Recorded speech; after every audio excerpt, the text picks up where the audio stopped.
আসসালামু আলাইকুম, স্বাগত জানাচ্ছি ডেলি আপডেট বিডিতে। সাথে আছি আমি তারিন আক্তার হ্যাপি। টিকার ব্যবস্থা হয়ে গেছে, জুলাই থেকে ফের গণটিকা শুরু, বলেছেন প্রধানমন্ত্রী। করোনা ভাইরাসের টিকা ব্যবস্থা হয়ে গেছে বলে জানিয়েছেন প্রধানমন্ত্রী শেখ হাসিনা। তিনি বলেছেন, টিকার ব্যবস্থা হয়ে গেছে, এখন আর কোনো সমস্যা হবে না।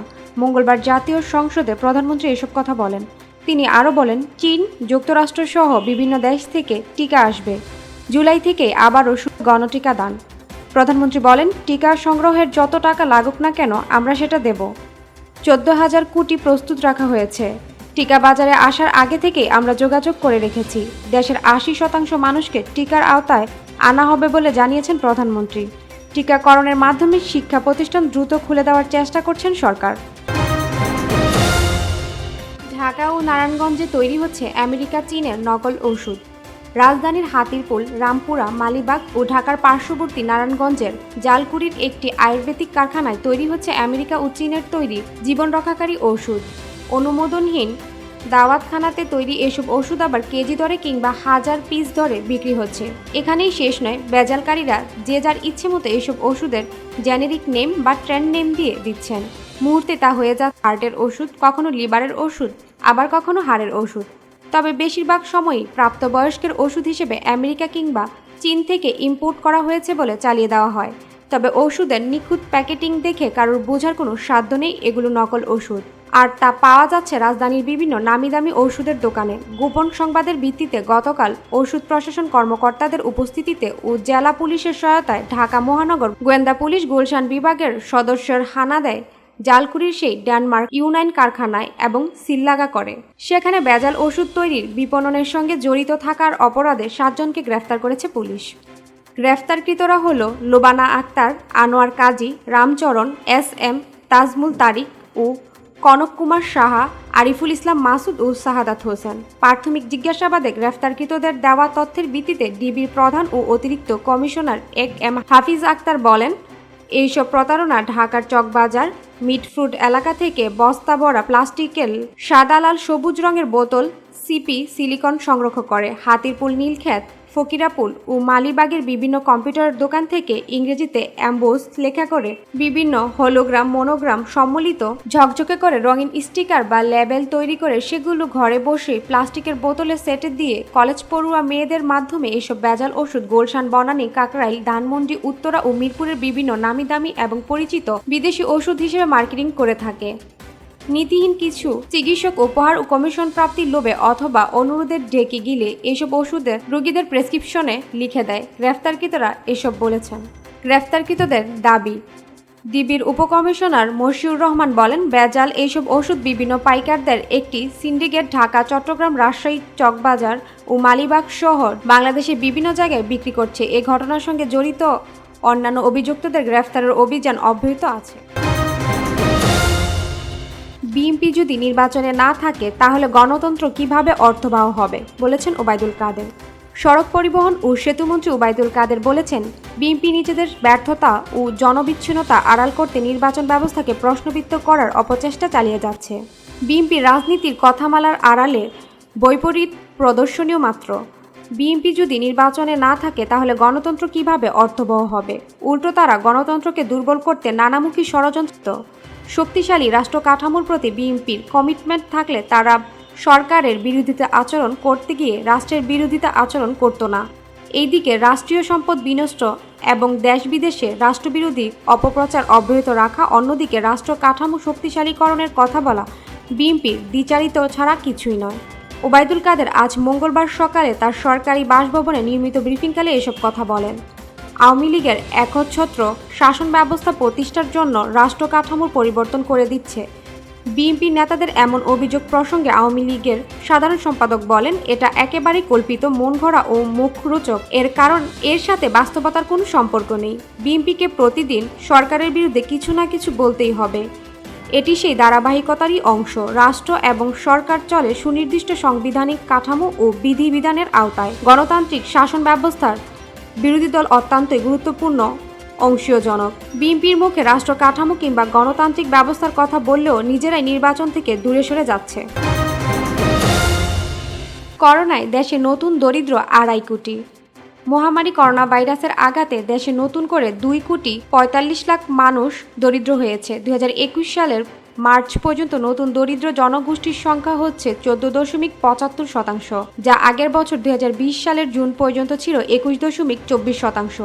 মঙ্গলবার প্রকাশিত বেসরকারি গবেষণা প্রতিষ্ঠানের power and participation research centre ও BRAC institute of governance and development জরিপে এসব কথা বলা হয়েছে। জরিপে যাদের কথা বলা হয়েছে তারা দরিদ্র সীমার উপরে বসবাস করে, কিন্তু যে কোনো অভিঘাতে দরিদ্র সীমার নিচে চলে যেতে পারে, তাদেরই নতুন দরিদ্র হিসেবে আখ্যায়িত করা হয়েছে। এতে আরও বলা হয়েছে, মহামারী শুরু হওয়ার পরে দেশের অর্থনীতিতে কোভিড-19-এর প্রভাব পড়েছে, বিশেষ করে নিম্ন আয়ের মানুষের উপর প্রভাবটা অনেক বেশি। অনুষ্ঠানের সাবেক তত্ত্বাবধায়ক সরকারের উপদেষ্টা হোসাইন জিল্লুর রহমান বলেন, শুধু দেশেই নয়, আঞ্চলিক ও বৈশ্বিক বাস্তবতার দিকে নতুন করে নজর দিয়ে অনুধাবন করে অর্থমন্ত্রী এ সময় নতুন দরিদ্রের কথা স্বীকার করবেন। অনুষ্ঠানে কোভিড-19-এর জীবিকার সংকট, সামাজিক সংহতির প্রতিবন্ধকতা ও প্রমোশন উপায়ে শীর্ষ এ গবেষণার ফলাফল তুলে ধরা হয়। সড়কে ভোগান্তি দেখতে দেখতে অনেকে দুনিয়া ছেড়ে চলে গেছেন, বলেছেন আতিকুল।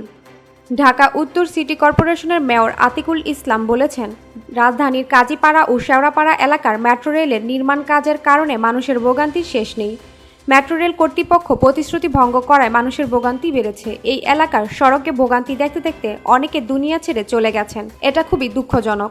আজ মঙ্গলবার দুপুরে মিরপুরের মেট্রো রেল প্রকল্প এলাকায় জলাবদ্ধতার অবস্থা দেখতে এসে এসব কথা বলেন আতিকুল ইসলাম। এ সময় তিনি বলেন, সামনে যাতে এ ধরনের ভোগান্তি না হয় সেই জন্য এখন থেকে মেট্রো রেল কর্তৃপক্ষের সঙ্গে যৌথভাবে কাজ করবে সিটি কর্পোরেশন। মিরপুরবাসীর ভোগান্তির দায় মেট্রো রেলের কর্তৃপক্ষকে নিতে হবে জানিয়ে মেয়র আতিকুল ইসলাম বলেন, যে কোনো নির্মাণ কাজ করতে গেলে ভোগান্তি হবে, তবে রোকেয়া সরণি, কাজীপাড়া ও শেওড়াপাড়ায় যা হচ্ছে এর দায় মেট্রো রেল কর্তৃপক্ষকে নিতে হবে। তারা মানুষের ভোগান্তি কম করার প্রতিশ্রুতি দিয়েছিল, কিন্তু সেই প্রতিশ্রুতি ভঙ্গ হওয়ায় সাধারণ মানুষের কষ্ট বেড়েছে। চায়ের রাজধানী শ্রীমঙ্গলেই ভেজাল চা। চায়ের রাজধানী শ্রীমঙ্গলে গোপনে বিক্রি হয় ভেজাল চা। এমন চা মানবদেহের জন্য অত্যন্তই ক্ষতিকর।